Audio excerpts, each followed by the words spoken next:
जब महाराष्ट्र के उप मुख्यमंत्री अजित पवार का विमान हादसे में निधन हुआ था, तब भी हमने कहा था यह इतना आसान कैसे है कि एक प्रदेश, वो भी जहां से हमारे देश की अर्थव्यवस्था चलती है, यानी आर्थिक राजधानी कहा जाता है, उस प्रदेश के उप मुखिया यानी कि डिप्टी सीएम की मौत हो जाती है एक विमान हादसे में। लेकिन इस पूरे मामले को बड़े हल्के में लिया जा रहा है। तत्परता इस बात पर दिखाई जा रही है कि जो अजित पवार गुट की एनसीपी है, वो किसी भी केबल लेवल पर जाकर ज्यादा हाय तौबा ना करे, इसलिए जल्दबाजी थी कि अजित पवार की पत्नी को फौरन ही डिप्टी सीएम बनाओ। ये तमाम चीजें जल्दबाजी में क्यों हो रही है? कोई जांच की बात नहीं, कोई हल्ला नहीं। जबकि आपको याद होगा पिछले ही साल कितना बड़ा हादसा हुआ एयर इंडिया का, उसमें भी आपने देखा कैसे खास तौर पर पायलटों को निशाना बना दिया गया, जिनकी खुद की जान उस हादसे में चली गई। ऐसा ही अजित पवार के विमान के साथ हुआ, उनके पायलट्स की भी जान उसमें चली गई। लेकिन बाद में तरह तरह की थ्योरी दिखाकर इस पूरे मामले की लीपापोती की जा रही थी। क्या यह बात मैं इसलिए कह रहा हूं क्योंकि आज एक सनसनीखेज खुलासा हुआ है। इस खुलासे को जरा ध्यान से देखिए और सुनिए, क्योंकि यह सब तब हुआ जब पहले से ही महायुति में खींचतान चल रही थी। लेकिन मसला आज महायुति के अन्य दलों को लेकर नहीं है। एक ऐसे नेता का नाम, उनकी कंपनी का नाम सामने आया है जो खुद अजित पवार की पार्टी में थे और अजित पवार के निधन के बाद उन्हें कार्यकारी अध्यक्ष बनाया। तो कौन है ये, क्या खुलासा और किसने खुलासा किया, ये तमाम चीजें आज आपको दिखाने जा रहा हूं। नमस्कार, मैं हूं प्राज्वल गौतम और आप देख रहे हैं टाइम्स एक्सप्रेस। अचानक से अब चर्चाएं फिर से तेज हो गई हैं। लोगों ने इस पूरे मामले पर पर्दा डालने, मतलब मैं तो कहूंगा पर्दा ही, क्योंकि इतना बड़ा हादसा हो जाए। एयर इंडिया वाला भी देखिए कितनी जल्दी लोग भूल गए, क्योंकि इस देश की जो जिम्मेदार लोग हैं वो जानते हैं कि बस मीडिया से आउट करिए पूरा मसला, उसके बाद बात खत्म। एयर इंडिया में जब हादसा हुआ उसके फौरन बाद जो कुछ हुआ, और उसके बाद देखा बामुश्किल 1 महीना भी नहीं बीता, मीडिया ने उसे भुला दिया। क्या किसी ने अभी तक अजित पवार वाले मामले पर किसी ने बात की? इतने बड़े हादसे के बाद कितने दिन बीते हैं? अभी 20 दिन भी नहीं हुए, और इतनी जल्दी उसे उन्हें भुला दिया जाएगा? क्या इस पर बात नहीं की जाएगी एक प्रदेश के डिप्टी सीएम की मौत के बाद? लेकिन बात हो रही है। बात क्या है तो जरा बात आपको दिखाता हूं। ये कौन है? ये रोहित पवार है। रोहित पवार शरद पवार गुट के नेता भी हैं और परिवार के हिस्सा भी है। अब उन्होंने क्या आरोप और क्या कुछ कहा है, पहले सुनिए। महाराष्ट्र के पूर्व मुख्यमंत्री अजित पवार के विमान हादसे में निधन के बाद शक गहराता जा रहा है। यह शक कोई और नहीं बल्कि पवार परिवार से अजित पवार के भतीजे रोहित पवार ने कई अहम सवाल उठाए हैं। पिछले कुछ दिनों से दादा ने प्लास्टिक की बोतलों का इस्तेमाल बंद कर दिया था। वे कांच की बोतल से पानी पीने लगे थे और वह बोतल हमेशा उनके भरोसेमंद सुरक्षा गार्ड के हाथ में रहती थी। उन्होंने ऐसा क्यों किया? क्या उन्हें किसी बात का शक हो गया था? ये जितना आसान दिखाने और बताने की कोशिश की जाती है वो उतना आसान होता नहीं है। आधिकारिक बयान, ये वो आधिकारिक बयान तो प्रयागराज भगदड़ मामले में भी था, लेकिन खुलासे हुए ना, कितने लोगों की जानें गई। इस पर कभी जिम्मेदार की बात होती है? मोरबी में हादसा हुआ, इस देश की मीडिया ने किसे जिम्मेदार बताया? जनता को।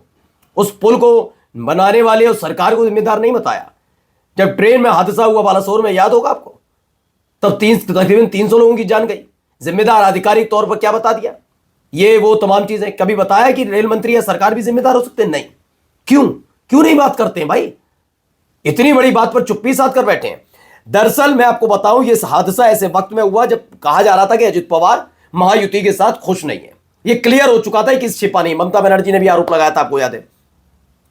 वो खबर थी कि वो शरद पवार गुट में दोबारा शामिल होने जा रहे हैं, शरद पवार की पार्टी के साथ गठबंधन होने जा रहा है।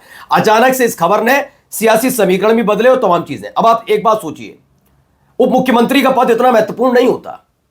पहली बात तो यह संविधान में दर्ज पद नहीं है। पहली चीज, कैबिनेट मंत्री ही होता है। उन्हें खुश करने के लिए आप उप मुख्यमंत्री कहते हैं तो अच्छा बात है।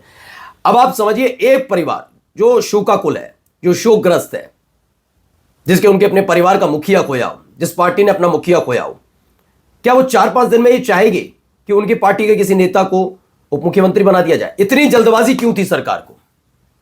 सरकार को इतनी जल्दबाजी किस बात की थी कि उनकी पत्नी को मुख्यमंत्री पद का दावेदार कर दिया? किस बात की? क्या उनकी पत्नी ने आपसे संपर्क किया, कहा कि आप वो नहीं है तो मेरे को बनाइए? ऐसा तो नहीं था। इतनी जल्दी क्यों? इसके पीछे की थ्योरी समझिए, आप समझाते हैं क्या है। दरअसल वो एक प्लास्टिक की बोतल में पानी पीना बंद किया, ऐसा दावा रोहित पवार का। रोहित पवार का दावा कि वो कांच की बोतल में पानी पीते थे और वो कांच की बोतल भी खास तौर पर उनके एक भरोसेमंद सुरक्षा गार्ड के पास होती थी। अचानक गाड़ी का सफर कैंसिल करके विमान से क्यों गए?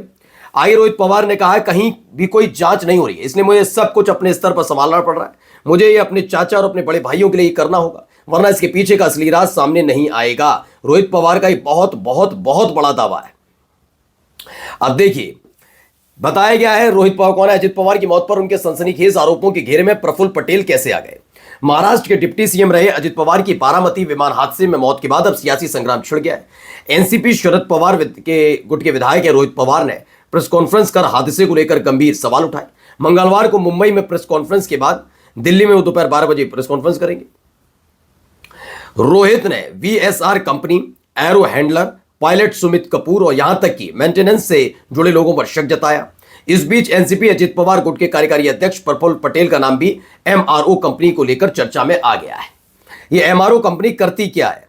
क्या है ऐसा कि अजय ये प्रफुल्ल पटेल का नाम भी सामने आ रहा है, क्योंकि इसके बाद ये कार्यकारी अध्यक्ष बन गए।